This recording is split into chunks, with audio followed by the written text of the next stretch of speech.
to our line for continuation of the program. Thank you very much, Abraham. In our first story, fishing communities in the central region of Ghana have seen an increase in teenage pregnancies and HIV and AIDS infections as fishermen family members lure girls into transactional sex for fish. Transactional sex involves exchanging sex for material support or other benefits, but where children are involved, it is child sexual exploitation because children cannot give consent. In the central region, this has taken the form of coercing girls into sex in exchange for fish to meet their basic needs. Mavis Ofei Champo has more in this abusive practice for Ghana Today.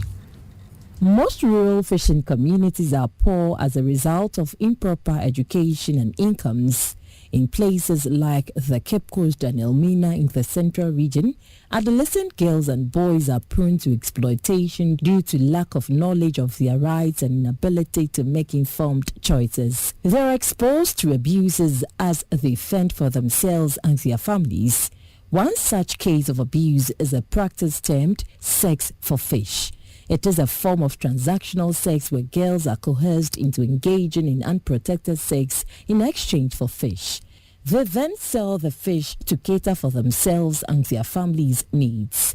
The fishermen are reported to give girls half a bucket of fish, a polythene bag full of fish, or 20 pieces of fish in exchange for sex. Aside the fact that the girls voluntarily do this as a means of survival, we also have instances where their parents will also push them into it after negotiating at their blind side, basically because they want to use that, the parents would want to use that as a coping mechanism to deal with the economic challenges and the survival situation at the home. And this has been going on for some time, even before we started our intervention. As part of our interventions, we were able to uncover some of these things, and these were some of the key reasons or factors that usually would drive adolescent girls into this space of sex for fish. Poverty is to blame for this exploitation, and research shows that in areas with food insecurity and poverty, and where women are dependent on men for sustenance,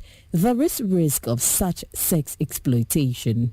In such instances, there is the need for interventions to protect vulnerable girls. The team lead for International Needs Ghana, an NGO and a child rights program under UNFPA, Mr. Isaac Arthur says such acts should never be encouraged, no matter the poverty level of a family. A number of these girls do not even know that they haven't attained the ages where they have to consent to sex or not. And so that is one of the major reasons why we need to continue to sensitize the communities. A number of factors continue to drive this sex for fish activity. And if we don't look at these other factors and only keep poverty in the loop, it will look very deceptive in trying to just address the poverty issue and not looking at the other socioeconomic factors. Again, when we talk about the fact that there's ignorance in these communities, we are talking about the fact that parents do not even know that what they are engaging themselves in is against the law, and it's a form of abuse to their own adolescent girls. 14-year-old Ajuata, not her real name, was lured into the sex for fish practice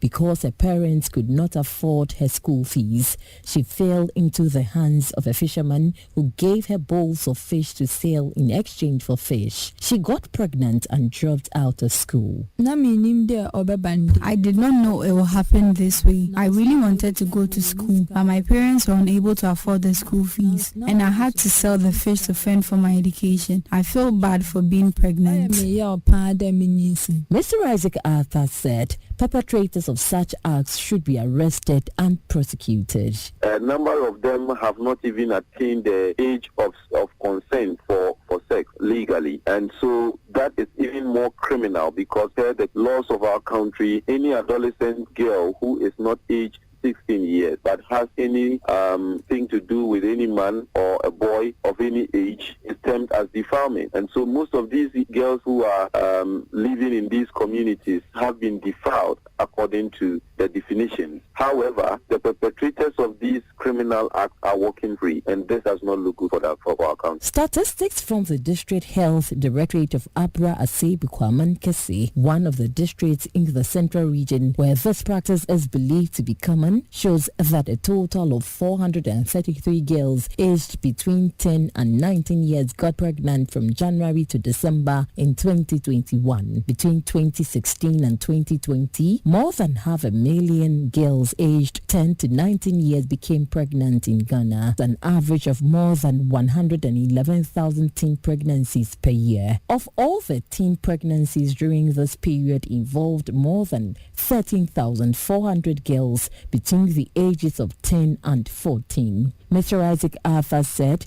education and support for girls in these communities can minimize the worrying trend. He said the Adolescent Health Safe Space Initiative, funded by UNICEF and UNFPA, has been initiated in some fishing communities in the central region to support girls who are sexually abused. The Safe Space Initiative in fishing communities has targeted both the in-school and out-of-school adolescent girls through education, community engagement, and advocacy on their sexual rights. In the meetings, we have a content material that we share with these adolescent girls especially, and part of the content material addresses the issues on what bothers them with regard to the advances they continue to have from men and boys.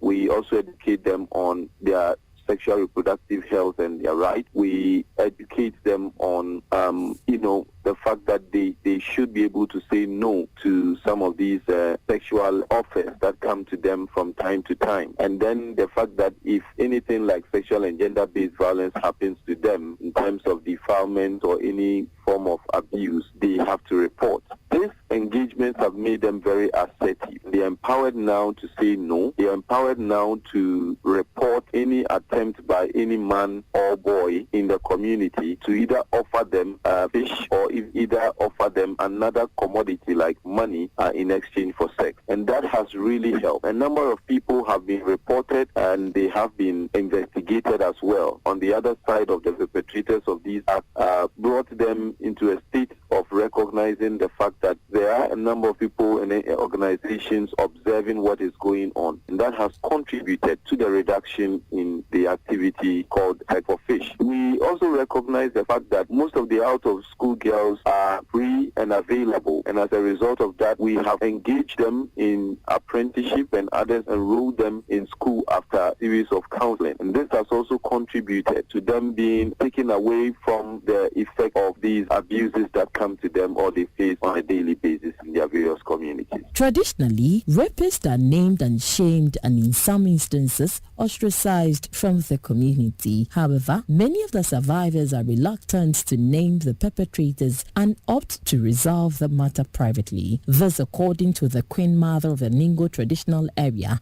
Nana Dubakwa Duba II, should not happen. She entreated young girls to stand up for their rights anytime they are abused and cautioned parents not to push their children into sex in exchange for basic needs. Today he will sleep with you and then he'll give you the money. Tomorrow he's sleeping with another person and give the person money. And so if you go there, he won't give it to you again. Or importing sickness into your body. The fact that you haven't been to school, the fact that your mother cannot pay your school fees doesn't mean you shouldn't learn trade. You can do something with your own hands. And at the end of the day, you save yourself and you save the whole community. Ghana is no exception in the sex for fish practice, as fishing communities in Kenya, Uganda, Malawi, and Zambia also engage in this practice.